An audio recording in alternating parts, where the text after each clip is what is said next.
G'day guys. Got a well, I've got a lot of 5000s that have come in for some upgrades. Um, yeah, you can up there. There's a fair few sitting up there. There's some on the floor. There's some on the bottom shelf. And I've got one on the bench. So, right there. So these are all going to have everything done to them except the variable gain. So basically nearly knock the coil over. Basically what that entails is there's no holes drilled in the detector. So it'll look like a normal detector. No one will be any the wiser. So it'll be a wolf in sheep's clothing, as to say.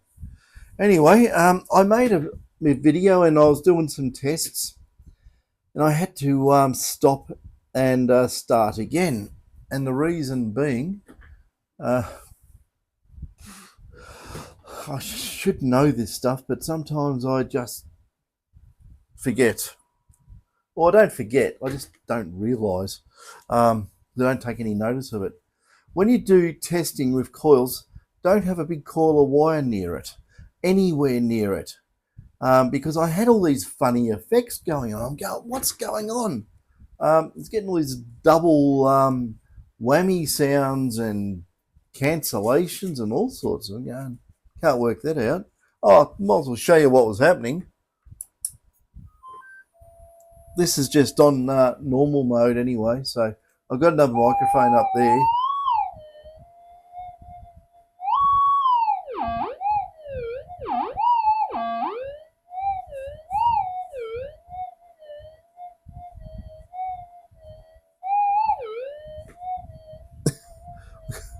Way up there, it's bloody interacting with the coil. When you're doing testing, don't even have another metal detector coil sitting around. It will basically excite it, and it's going to give a an eddy current off on when it dies off on the pulse. And depends, it's because it's not damped. It's going to have energy going whoa into the receive window. So yeah, like that. Little coil's there. What's that doing? Anyway, I'm going to get rid of that. Made a right goose of myself I'm going, what's going on? Actually, there's a coil there and there's a couple of coils over here as well. You know, you've got to be careful because you don't realise that you're going to put coils around the place, or even the detector's not on, you know, with all these loose coils. And actually, just looking at that, there's probably too many coils in here, actually. They're probably singing a bit. Maybe it's my long lost interference problems, actually, all the coils sitting around, you know, because I've got them on the back of the cupboard doors, I've got them everywhere. And they're all, you know, even though this is a long way away, it's probably still interacting with those coils because they're basically resonant with each other within a few, you know, few inches. God, who's that guy running down the street? Okay. Yeah, we got a porch pirate around town. He's a jogger, and he was caught on camera. He runs around the place, and he looks at stuff on people's doorsteps and grabs it and runs off with it. So he's all warmed up for if you want to chase him, you'll be down the road and you won't catch him. So yeah, I don't know how far I could throw a screwdriver, but I don't really want to try. Okay, he can go on his merry way. I don't know if it's him, but it very much looked like the description. Okay, where was I? Oh, this thing here chirping away. Anyway, all these detectors basically all want front end variable frequency. They want new components on the motherboard for certain things, and basically get these detectors going good. You've seen the other videos where I've just got a standard detector, and you know, in my opinion, they're pretty deaf to very small targets. I suppose, you know, they're not Well, they are. I don't know. Go read the marketing. Sometimes it's like, oh yeah, it goes deep, and then sometimes it doesn't. Uh, anyway, I'll tell you what. I'll say this is just an opinion piece of mine that with all the different models of detectors and stuff, God, there's nothing in it really. The basic function, oomph, listen. It's a basic function. It's just a variation on that theme, isn't it? But anyway, okay, what are we in normal mode? I said all factory standard settings. I've actually not had super high frequency on this one. Where am I? Can't see it. Have to tweak it. Okay, I'm sitting at 200 out of 255, so it's not all the way up, but we'll give it a go. I might do a frequency tweak with these, but like I say, I've just done it. I've got it going. Got my elbow covering it. So there's a 0.05. Normally scrub the coil and you could probably just hear that. So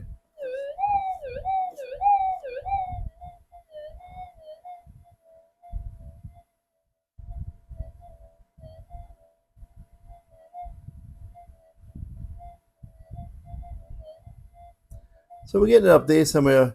I wish I should actually, yeah.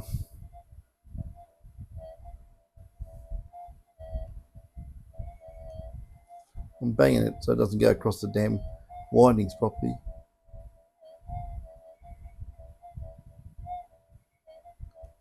About there.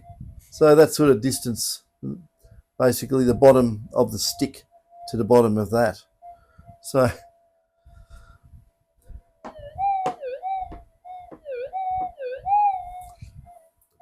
we could crank up the back gain on this and make it louder, but it's only going to bring up the noise because the noise is already in the circuit.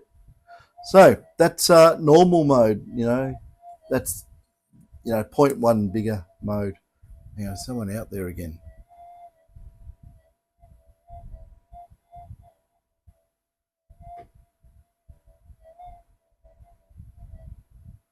There's someone lurking around outside and he's stopped right behind a tree in my front yard. Oh no, there he goes.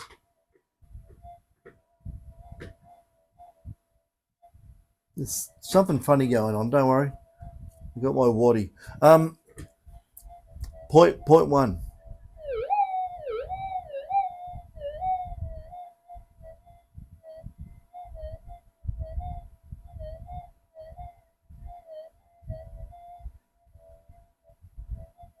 Fringing it there. I mean, that's monstrous for a 0.1. It really is crazy diff. With an old GP series coil, double D coil. It is what it is. Let's try. Sorry. We're going to kill the monster hot rock, Kalgoorlie ironstone. But I'll try with the smaller one first, just to make it fair, just in case I get egg on my face, because I haven't done this yet. So let's flick it into. Okay, away we go.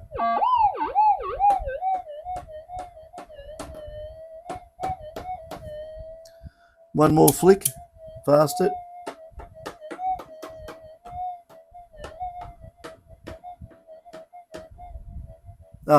It's just noise in the air, interference.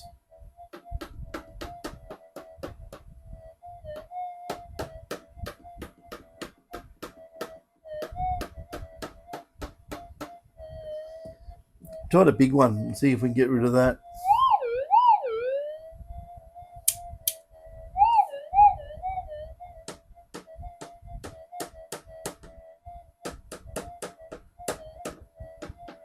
Yeah, I'm wobbling the coil and there's metal in the drawers, so it may make a bit of noise if I do that.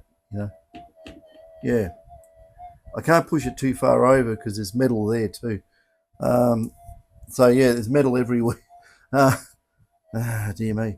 I'd have to make a proper stand for the coil or something. But anyway, that's all working fine. It's in normal timings. We'll just go into enhance for fun.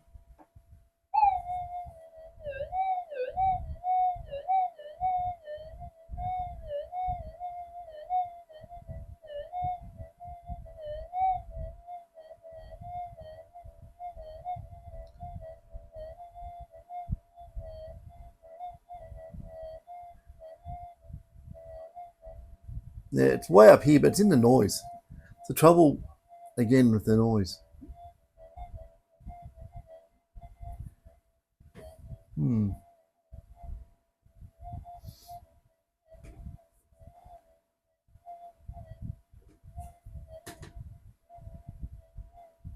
It's there again.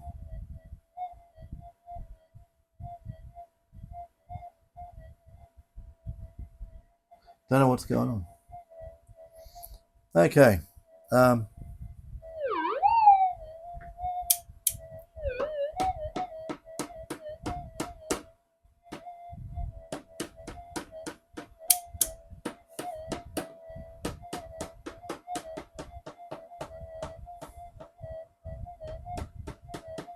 Just riding the noise a bit.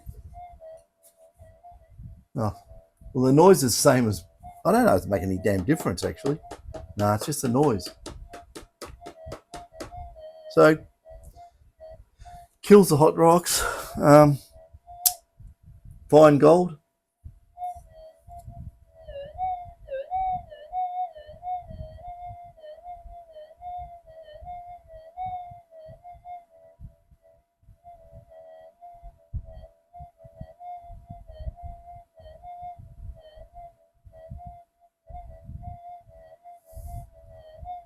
That's got some legs on it.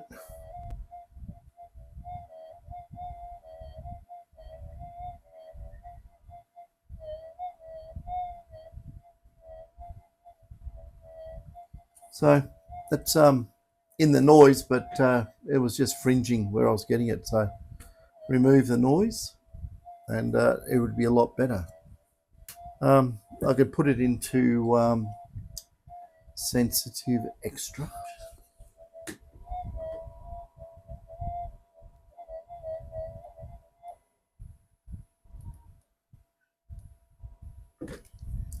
That's in sensitive extra.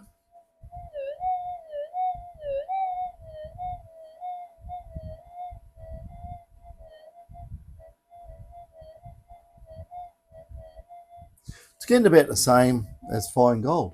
But like I say, it's cancel coil, so we are cancelling out a lot of the field from one side of the coil to the other. And it's inverting it, so there's cancellation going on.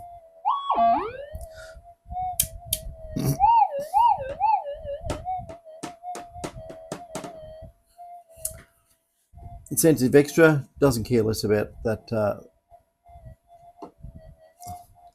big hottie.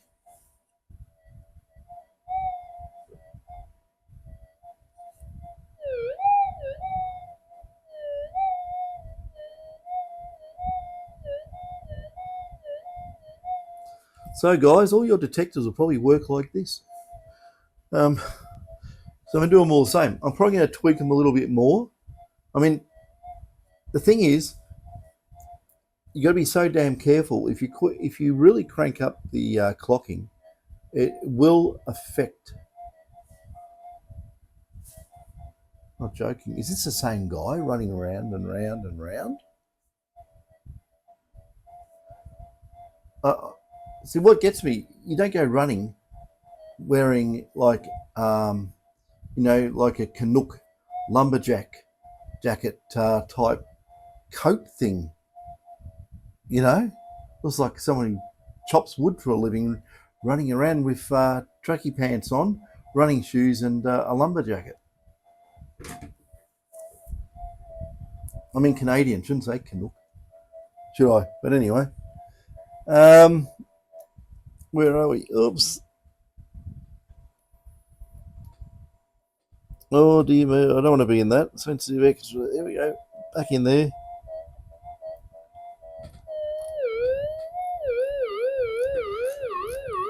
I'll crank up the frequency anyway, all the way to 255. You see how sensitive this thing can be. But I'll get it fine-tune this part of it, or else about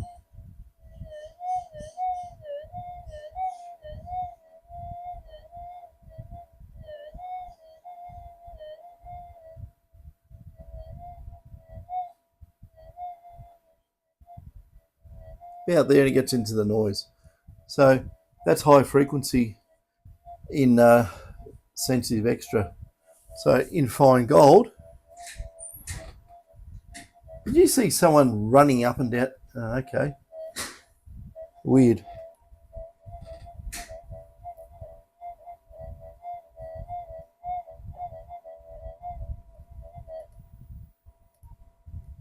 Coin relic salt. Extra, there it is there. Oops, wrong. I nearly put it in sensitive smooth. Okay, this is in fine gold.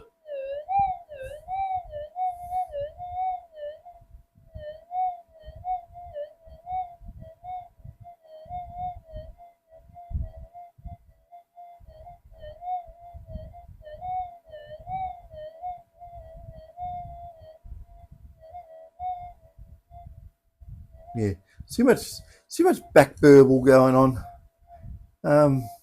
You know, maybe it's a fan. I don't know. Maybe it's the lights. But I've got switch mode power supplies on as well. So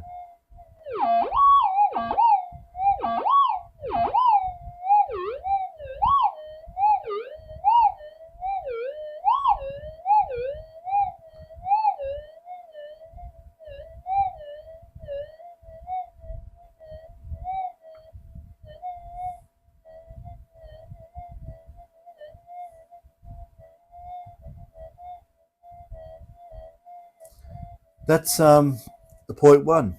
So that's working really well. It's going quite well. I notice the noise is picking up. The noise is getting more and more as the sun is going down.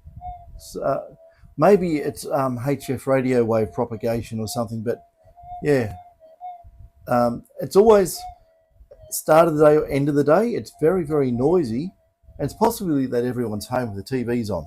But in the middle of the day, it's very quiet. At night, it's quiet. So there's just probably tons and tons of appliances on, pulling current through the power lines, and thus generating, pretty heavy, electromagnetic fields. And when everyone's gone to bed, well, the electricity's still there, but there's no current draw, so it doesn't act as a big loaded or into something antenna and start radiating with the heavy currents going through. So could be it. I don't know. It's very hard to tell. But anyway, that's how these are going to. Oh, yeah, look, don't worry. It chews hot rocks. It doesn't care less about hot rocks. It's not a problem. Okay. Do I? You want some waffle? Okay. Well, on the last video, we had the nasty pasties come out and start. God, some person done this long-winded thing. What you call it? It's a she, by the way. Called the BS 9000. Something about the BS 9000, because obviously she doesn't believe what she sees. So yeah, sit on it and rotate. That's my advice to you. And got a couple of nasty troublemakers roaming around. I think there's two camps, and they're in the other camp. And how dare you camp on our river? Well, I was on the river a long time before anyone else was.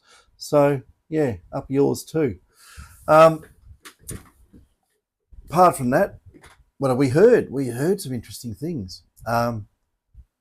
We heard from a fellow, this is recently, that he tried to order some detector parts from a big Australian detector company. They won't sell you anything. they won't even supply the dealers. Or they sell them, of course, they'll sell them parts, but repair parts, it has to be done at that big place, right? The big Australian detector company. All repairs are to be done there, no matter what. They won't supply. This is what I've been told, so I have no reason to disbelieve it with all the restructuring that's gone on. I heard, oh, this is true because it's from the horse's mouth, that more or less the horse's mouth, that poor old Bendigo Gold, aren't selling particular detectors, and had to give all their bits and pieces and parts back to the company, or actually sold it back to the place, but no more. So I suppose that's why they were out. I think I've seen it on Facebook plugging other detectors. What can I say? That's their business. I don't really want to get involved, but I'm just telling you the parts supply of detectors are becoming, what can we call it? It's like a cartel. You only deal with one place, and if that's the way it goes. But I thought about this for repairs. Okay, there's certain things I can get because some of the detector componentry is generic. It's used in other products, and like screens for the 7000, screens for the Equinox. I used to be able to get screens for these detectors. The other ones, the 45s, 5s, and 48. I used to be able to get screens. I've only got a couple left, but I don't have, or I do have actually. I've got some couple spare boards that if you wanted a 45 or a 5 display driver, yeah, I've got the chips, but I don't have 4000 ones. Very hard to get, and yeah, there's a problem with 4000 screens. I think my heated up methodology actually only worked for a amount of time, and started going back to the way it was. So obviously some sort of metal migration problem in the actual die of the chip. So I said, we can bake it and try hope that it's 50-50. You either completely wreck it or you completely fix it by baking it over time, get it up to temperature. But it's risky. I've done that before with computers years ago. Baked a Pentium chip. It was shutting down. It was shutting down because it was getting hot. Work that out. So I baked it in the oven. I think at some ridiculous temperature, probably well above its spec, and let it cool down, put it back in the computer, and it worked fine. So it's to this day, I think it's still working. But yeah, it's hit and miss. But there is a way around things, guys. There is so many of the GP and GPXs out there that I've got. I know all the parts for them. I know every part, even all the things that are ground off. You will not discover what I am. Haha. Yeah, you can work out what things are because it's logic to a degree. And yeah, the easy way to do it is you strip a board down and you replace the parts with what you think it is. And if it continues to work perfectly, that's the part. So just to say, if you do have things that go smoko on your boards, you can email us at Detector Mods. Go on our website, which is Detector Mods, and email and say what part of your circuit board has had smoke come out of it, and if it is the IC chips, except for the two chips with multiple million legs on them, right? Which is the Hitachi chips, the H8, and the other thing. I think it's some sort of grid array type thing. But if they're stuffed, well, yeah, I do have some on other boards. I'd have to take them off. I can't really sell those because they're programmed. It's all proprietary code. You know, I can make a joke and say you can ask the Chinese. No, don't do that. That's a sore point. I got told that it was a sore point that when I made mention of what happened years and years ago, that yeah, that was a sore point. I got told. So, oh well, bad luck. It was in the AFR, Australian Financial Review. Go and knock on their door. But yeah, I think things like that, they just want to go in the weeds, hide. Don't mention that ever again. Naughty, naughty. But if you want parts, just tell me what you want. Take a picture of your circuit board and just whatever, put a rubber band around the part you want or the parts. And just to be, I've got to do it this way, just to be fair to big corporate entity who probably wouldn't like that at all, but can't do anything about it.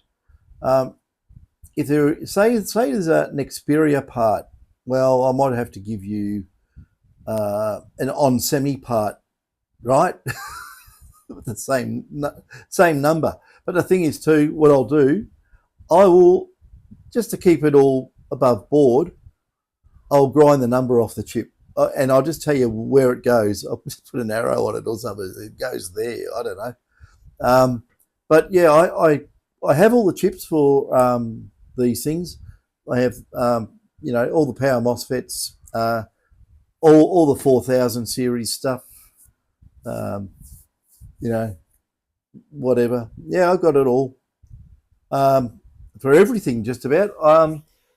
Getting a little bit scarce on parts for the SD2000 because they're all big dip parts and some of it is hard to get. But the 2000, that's on the web anyway. You could probably get that. But the other stuff's, yeah. Some people have written out and tried to do schematics, and they have labelled some of the parts wrong. They don't know what they are, so they've taken a guess, and they are wrong because I know what they are. But yeah, parts wise, if you got, I don't know if even Minelab are doing the GPX. Well, they have to now, don't they? Because they re-released the 4500. But if you want the parts, if you want to do your own repairs, just tell me what you want, and yeah, I'll make a few dollars for a cup of coffee out of it or something. Because I'm not doing it for free. I have to buy the bits in the first place. Think about all the man hours I put in trying to work out what things are, yeah, anyway. So yeah, there's some bits and pieces I can get, some pieces I can't. You can always, hunt around the Chinese websites. They knock everything off, so you never know. Something may be there. They won't sell you parts though. They won't sell you a board either, unless they're going to rip you right off. And and they're going to hate me, but you know damn well that there's issues with the knockoff boards. Some of the parts aren't right. I noticed too on their chokes too, where they're meant to have probably 1 to 1.5 microhenries. They put about 3 turns around it. What does that do? It does nothing. So yeah, there's a bit of issue with their EMI compliance on their knockoff boards. So, oh dear. I haven't measured when I should, shouldn't I? I should put it on the spectrum analyzer and just watch it all go through the spectrum. But yeah, there's a lot of funny stuff there. So yeah, all that stuff, all the hearsay about all the restructuring at Minelab, actually all came true. Everyone, not everyone, but a lot of people, got the flick. And there's new ones and different different companies doing the main distribution. However it works, I don't know. I hope it works out well for them and doesn't go pear shaped. But yeah, that's where we are now. I said the other day, I heard that Nugget Finder, as in Rowan, was making black coils. And if you look in my drawer there, I've got black coils from when we used to make black coils. It's only because I got the ABS sheet cheap. Right, that's the only reason I use ABS. It's half price, and I bought $4,000 of it to make coils. So I had a big stack of ABS, and we made coils out of it years ago. And the thing is that it absorbs heat, and gets hot, and if you've got stuff in there which is heat sensitive, like some of the foams we were using, it melted the foam. But as far as I can tell, Rowan uses the foam they make surfboards out of, so it's really hard, crispy, stable foam. I hope I didn't give away a trade secret there, but it's obvious to me anyway. But yeah, the black coils. Now, this is what I've been told. I've been told by, we gave Trevor a plug with his coil for the 6000, so I'll have to give Rowan a plug about this Sadie Mark II coil. Now, I've heard this off a few people because I was going to see if I can get one. I want to borrow one actually, but because it's only hearsay at the moment. I've only been told, but I trust the people who've told me. They reckon it's the best, most sensitive coil they've ever used, right? Now, don't take my word for it.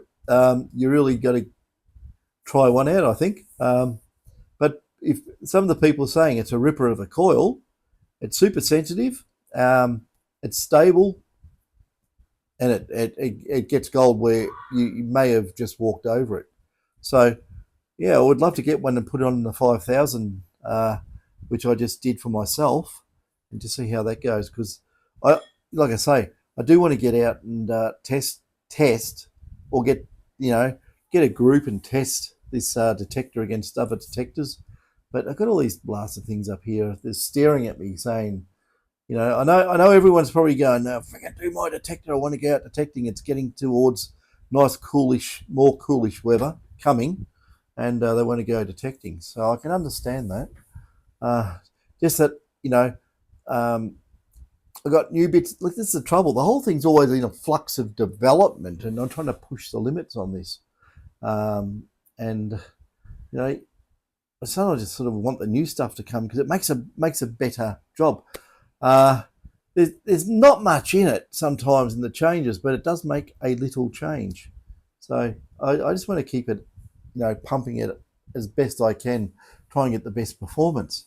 So even if this one here, I can make it scream, I've got to go and put it through all its paces just to make sure that every mode is completely stable and I've nailed it across. It worked beautifully in my 5. I tested inside out and backwards, and it was beautiful. So with these, I'm going to do the same. Now, like I said, you saw all that height business just for the hell of it. How about I just grab one off the shelf? I'll grab a random, and we'll just do the same tests with a random 5.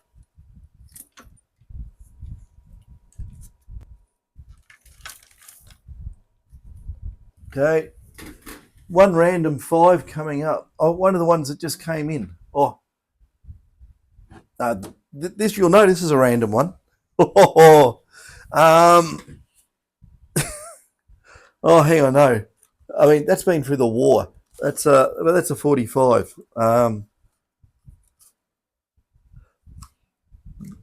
David told me this one's from Africa. Okay, so I don't want to do that one. Hang on a sec. What the hell? Sorry, names on that. Can't do that. It's written on there of Texter.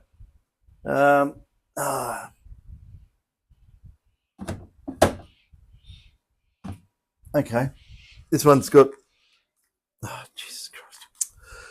It's mostly got names on both sides. So this one here, and I was going to peel this off and stick it on the other side of the detector because the way it faces, it'll show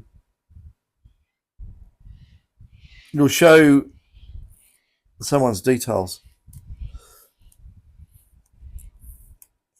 And if you want to know whose detector it is, if you want to know if it's your detector or not, a name starts with an E, and it's not Engelbert Humperdinck. Okay, nearly dropped your detector. As you can see, it's got the Mind Lab security sticker still on it, so untouched. So yeah, Dave, if you're watching, put the stickers on that side with the fronts that way, so I can do it like so. But I'll just give you an idea how these things behave.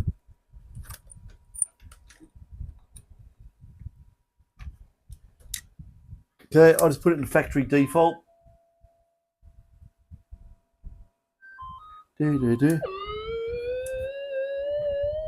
Okay, reset all.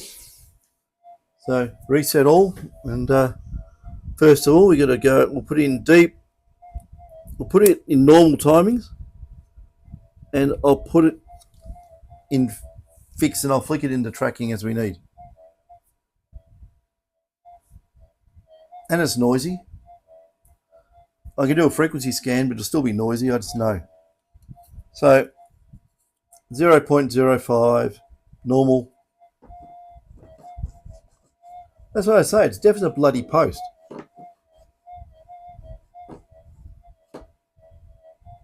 Nothing. 0.1 different story. But small gold, nah. That's in normal timings. Let's give it a fair chance. Let's go put it in sensitive. No, put in fine gold. That'll probably give it the biggest kick. So I'll turn it around so we can see what we're doing here. Okay, and special fine. Please work.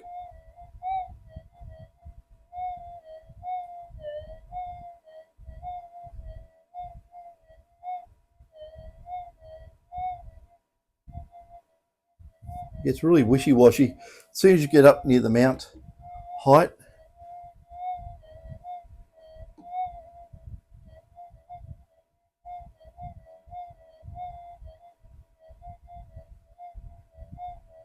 like I say, it's another random detector. I mean, they can't all be, faulty ones or something. They're not faulty. Okay, stick it in enhance.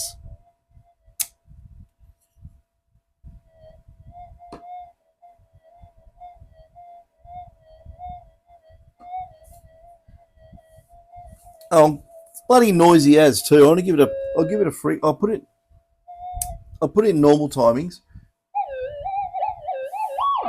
Sorry, I didn't do that, did I? Hang on. Do it again. I flicked it into mono.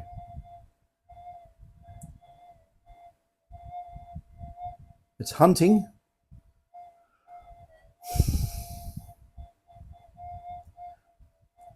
I always said these 5s are more noisy than the 45s.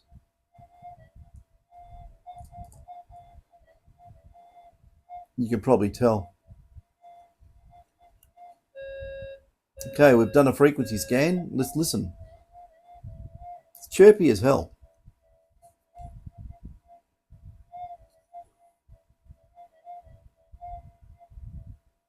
Thanks for coming.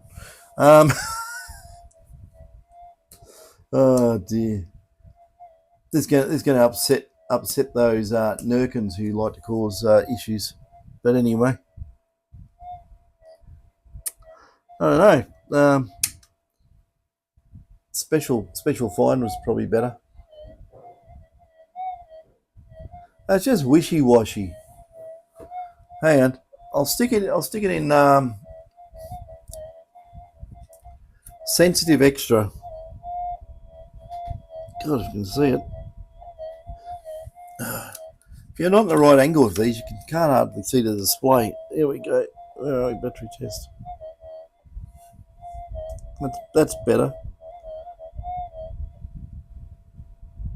Okay, that's sensitive extra. But listen how noisy it is.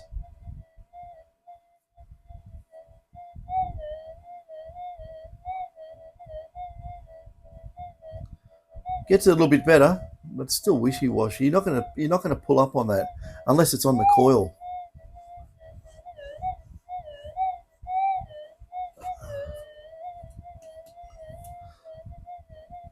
Now, guys, don't you feel funny that you walked around the goldfields with your 5 and it's got no depth on small targets, on very small targets? Hang on, let's try that other the little 0.47.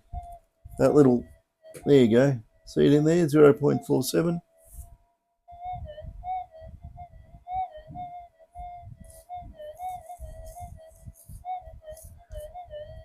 If you found that and rubbed the coil on it, you'd probably dig it, maybe.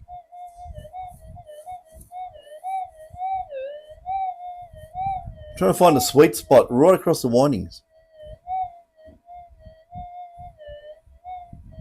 There. So that's all you'd get. If it had any height to it, you'd be stuffed. You won't get it. But I was really amazed that one of the variable frequency and variable gain in it was getting that somewhere up here. It's amazing, and balanced out the hot rocks. Just try the hot rock on this too, and see if it gets rid of it. Yeah, just as reactive. So we'll go and flick it into tracking.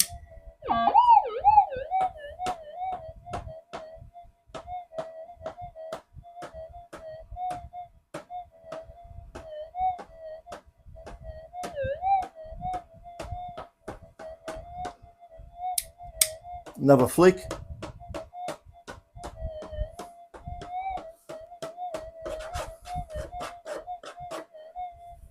I think my one actually tracks better, but anyway, it's in the noise. It's probably much of a muchness, but I think my one did track better. The one I worked on anyway. That switch is hard. So yeah, that's where we are. I've got lots more gossip I've heard, but I can't substantiate it, so I'm not going to repeat it. Treat all gossip as hearsay anyway. But yeah, I think Rowan's new coils might be very good. So if you've got one of the what do you want to call it? The little Mark II black coil. I think it's black. Yeah, what is it? Lamborghini, black Lamborghini. But yeah, I don't know. Black coils. Oh, it's point of difference, I suppose. It's a selling point, isn't it? Warm your hands in winter more so than a white coil. I don't know. Sorry, I'm just making fun now. But yeah, there we go, guys. Yeah, comment away. Except for Jen, because Jen was such a nasty piece of work with her accusations and hysterical carry-on that I had to ban her from the channel. So she'll come back under a different name probably, and I'll just ban her again and just keep blocking her from the channel. So yeah, I don't put up with crap like that. It's bloody stupid. I think another one. Oh, it must be dinner time. Is it? The dinner time. That's a good excuse to stop recording. Thank you. Whoa. Anyway, guys, catches.